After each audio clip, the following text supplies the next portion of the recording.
Hello guys! Hello! This is for Sagittarius. Welcome dito sa aking channel, Sagittarius.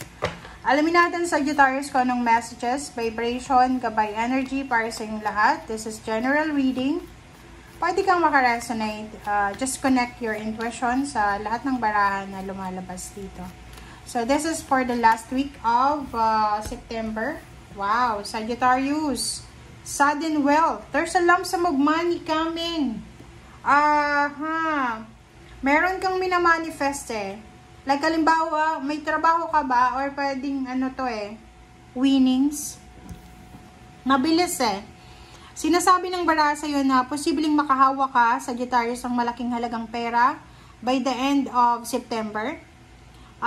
Pwedeng panalo sa loto or sa kung anong paman. Or pwedeng lump sum of money, payments, payouts, bonuses.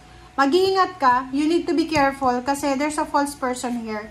May tao na connected sa'yo, may isang tao na posibleng lalapit sa'yo or connected na sa'yo sa ngayon na posibleng i-manipulate niya yung pera na hahawakan mo. So, kailangan mo mag-ingat dito kasi possible ka na mawala yung perang yan. Pwedeng nakawin niya or utangin niya yan na hindi mo na mamalayan, mauubos yan, and hindi yan makakabalik sa'yo. Kasi this is false person eh.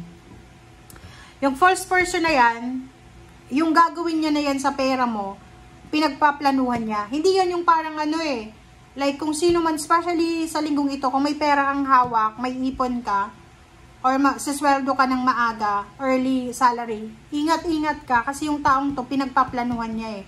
Wala siyang balak na bayaran ka kung uutangin niya yan. Or pwedeng pag nakawan ka, so make sure na alam natin yung mga safety measures sa pera natin. Alright, so let's check. Okay. Second deck tayo. This is for Sagittarius. Sagittarius. Okay, guidance. One more.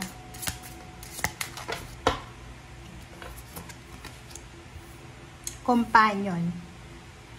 Okay. So, kung makikita mo dito, tingnan mo yung baraha mo. Siguro meron kang mga plano. Like gusto mong, for example, mag-travel, mag-ipon ng pera, magpatayo ng bahay, bumili ng sasakyan, mag-business, bumili ng lupa at bahay, or kung ano pa man. Maybe marami kang pera talaga ngayon, or maraming parating sa'yo. Ang kailangan mong ingatan is yung companion, or yung mga tao talaga. So, this one, connected siya dito. So, sinasabi ng barahan na, kailangan natin humingi ng guidance sa tamang tao. Sa tao talaga, na realistic na tao or dun sa tao na talagang totoo. Like for example, kung gusto mong magpatayo ng bahay, dun ka humingi ng guidance sa marunong magpatayo or nagpatayo na ng bahay. Kung gusto mong pumunta ng abroad, pumunta ka doon sa taong alam mong galing ng abroad. Hindi yung wala pa naman na experience sa ibang bansa, yun yung lalapitan mo para humingi ng guidance. Okay? So, seek guidance from within, even sa sarili mo. The answers you seek are in the card. So, parang sinasabi ng baraha sa'yo na, eto yon. Mag-iingat din tayo ha. You need to be careful eh. Kasi, like for example, may plano ka about sa money mo, mag-invest or kano pa man. Depende sa tao na lalapitan mo eh. Depende sa taong hihingan mo ng guidance. Baka yung taong yan na hihingan mo ng guidance or tulong or assistance ay nanakawin lang yung pera mo. Okay, companion, makinig tayo sa sinasabi ng ating intuition. Your spirit guide is there to assist you. So, yun. Guidance talaga to guys. Lalo na yung mga yung mga Sagittarius, mahilig kayong parang makinig ng mga guidance and mabilis din kayo magdesisyon. Make sure na yung decision mo ay pag-isipan mo ng mabuti kasi pwede kang magkamali dyan. Okay? And crucial siya kasi pera, malaking halagang pera eh. Okay? And pag maraming pera yung isang tao, marami kang makikilala, maraming kikilalanin ka. Okay? Pero pag wala ka ng pera, wala nang wala nang parang mag-a-approach sa'yo. Nakikita nyo ba yung mga, marami ako nakikita niyan, yung mga galing ng ibang bansa, abroad sila. Pag bago silang dating, maraming lumalapit sa kanila. Parang ang tamis ng ngiti.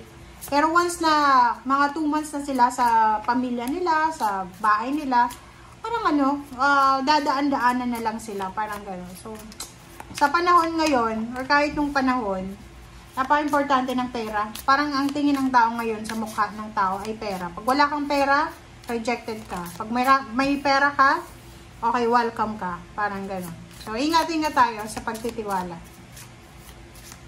Lalo na kung marami kang pera sa ngayon, make sure na yung mga taong pagkakatiwalaan mo, yung mga taong tumulong sa'yo ng panahong walang-wala ka. Okay? Hindi yung mga taong lalapit lang ngayon kasi mayroon ka. Okay, reverse na death card. Okay? Sagittarius, sinasabi ng baraha sa'yo dito, reverse to. So, you've been resistant to change or worried about letting go of something. Okay?